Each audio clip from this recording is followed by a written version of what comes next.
Bismillahirrahmanirrahim. Assalamualaikum warahmatullahi wabarakatuh. Halo teman-teman semua, kembali lagi dengan channel Semonogi. Baiklah, di kesempatan yang baik ini kami kembali akan memberikan informasi terupdate terkait dengan P3K di tahun 2021. Oleh karena itu silakan simak videonya sampai selesai teman-teman, terkait dengan informasi terbaru yang akan kami sampaikan.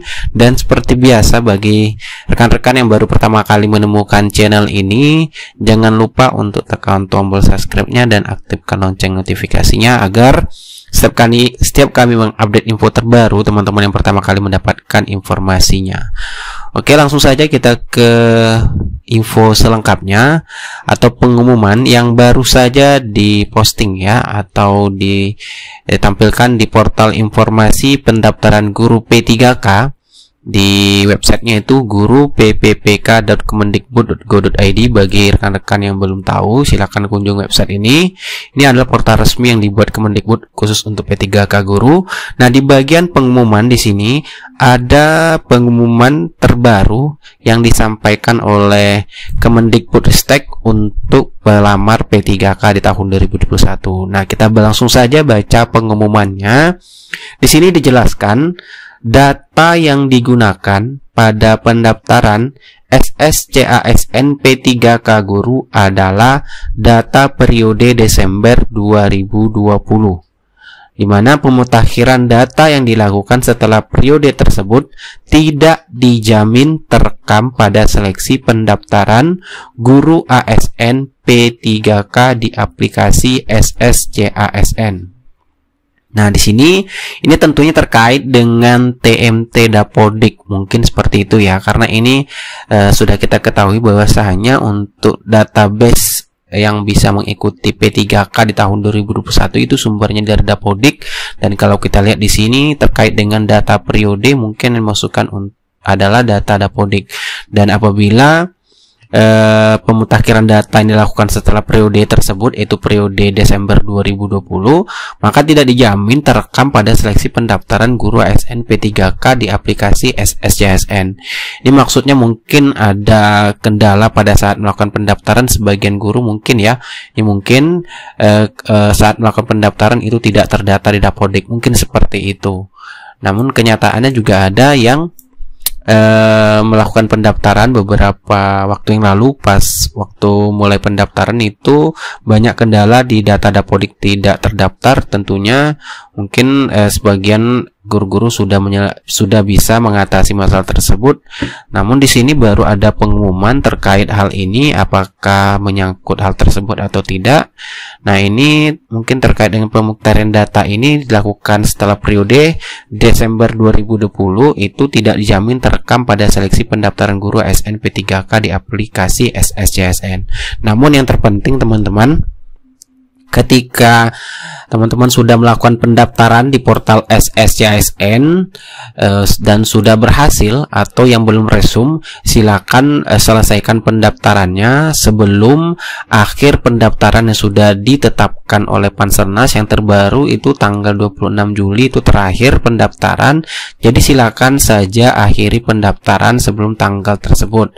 Dan yang perlu teman-teman ketahui juga, karena masih ada juga teman-teman yang bertanya atau rekan guru honor yang bertanya, terkhusus bagi rekan-rekan guru swasta yang bertanya terkait dengan apakah saya harus menyelesaikan pendaftaran atau resum pendaftaran sedangkan saya tidak bisa memilih formasi.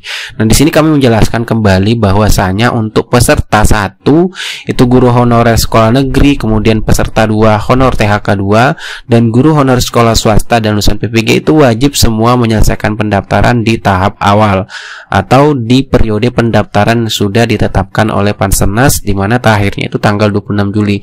Jadi silakan saja teman-teman guru swasta dan lulusan PPG akhiri pendaftaran meskipun formasi tidak muncul. Begitu pula dengan guru honor negeri, mungkin sebagian yang daerahnya tidak terbuka formasi atau tidak membuka formasi sehingga formasinya mungkin tidak muncul karena guru honor negeri yang tidak buka formasi di kabupatennya tentunya bisa memilih formasi nanti di tahap ketiga seperti itu, karena sesuai dengan peraturan Permenpan RB bahwasanya guru honorer itu bisa memilih atau bisa melakukan pendaftaran lintas wilayah nanti di tahap ketiga. Nah, silakan teman-teman yang belum mengakhiri pendaftaran dicek kembali terlebih dahulu secara teliti terkait dengan input data, dokumen yang sudah diupload, kemudian baru selesaikan atau akhiri pendaftaran dan cetak kartu resumenya seperti itu.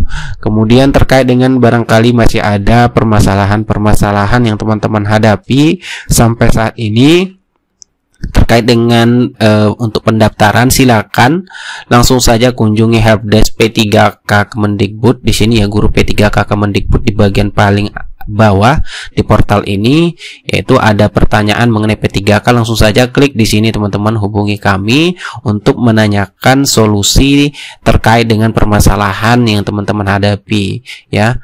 Kemudian untuk tambahan juga terkait dengan mengecek formasi atau kebutuhan, di sini di portal SSCSN juga ada menu terbaru ya, di bagian layanan informasi di info lowongan. Di sini kita bisa mencek langsung terkait dengan jumlah kebutuhan yang tersedia di setiap instansi tentunya. Nah, di sini kita langsung saja di bagian simulasi pemilihan formasi.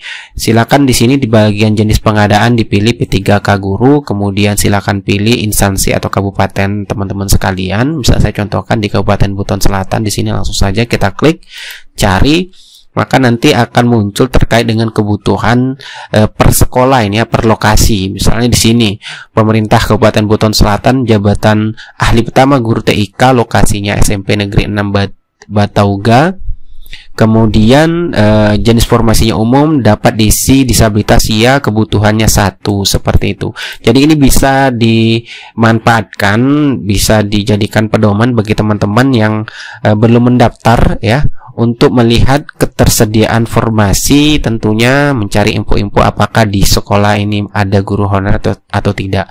Namun untuk P3K Guru sudah kita ketahui juga, untuk pemilihan formasi nanti di bagian tahapan pemilihan formasi itu secara otomatis ya teman-teman, karena semuanya itu dilakukan pengecekan itu semuanya by system, di mana seleksi administrasi nanti Kementerian Pendidikan dan Kebudayaan dan Teknologi sebagai instansi penyelenggara seleksi akan melakukan verifikasi secara sistem. Tentunya hal itu berkaitan dengan kualifikasi pendidikan juga, kemudian serdik yang teman-teman miliki tentunya dengan terkait dengan linearitas, dan instansi penyelenggara nanti akan mengumumkan hasil seleksi administrasi. Tentunya ini Kemendikbudristek dan juga instansi tempat teman-teman melamar pastinya. Oke, itulah informasi yang dapat kami sampaikan, dan bagi teman-teman yang ingin melihat atau yang ketinggalan informasi terkait dengan P3K, bisa teman-teman cek di channel ini. Barangkali ada yang terlewatkan, silahkan dicek kembali di channel ini video-video yang sudah kami upload terkait dengan informasi CSN di tahun 2021. Ada soal juga yang sudah kita bahas, yaitu soal wawancara P3K, silahkan dilihat. Kemudian juga ada kisi-kisi, tentunya silahkan saja dicek di video channel ini. Oke, itulah informasi yang dapat kami sampaikan, semoga bermanfaat. Assalamualaikum warahmatullahi wabarakatuh.